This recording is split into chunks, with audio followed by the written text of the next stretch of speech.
vieną kartą tik tai, sakykime, buvo toks klausimas, kuris mane į aklavietę įgrūdo. Tas buvo mano astrologinės karjeros pradžioje. Aš gavau laiškelį iš kito miesto ir moteris sako, jūs žinote, sako, ar aš dar pamatysiu alyvas? Sako, dabar jau ruduo, sako, man tai, aš sergu, aš žinau, kad jau pabaiga netoli, bet po mano langu taip gražiai žydė alyvos, ar aš dar pavasarį jas pamatysiu ar ne? Ir tada aš nežinojau, kaip žiūrėti ir ką pasakyti. Neprisimenu, ką aš ten parašiau, mandagaus tokio. Bet aš tada dar nežinojau metodikos, nežinojau, kaip tą klausimą išnagrinėti, ką jai pasakyti. Tai dabar jau žinočiau.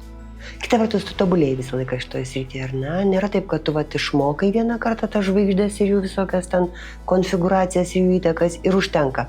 Tu turi visą laiką judėti, ar ne? Čia jau yra kelias, kur kelio atgal nėra. Tu visada stebi gyvenimo reiškinius ir nuo to atsipalaiduoti jau nebegali.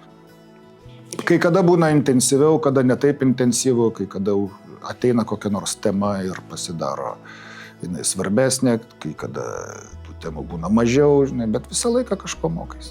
Bet turbūt dabar pati svarbiausia tema yra, bet kas bus su tuo karu ir Ukrainoje, ir Lietuvoje. Ir mūsų klausimas, kaip pafrontės valstybės, koks likimas yra. Tu tą savo atsakėjai? Taip.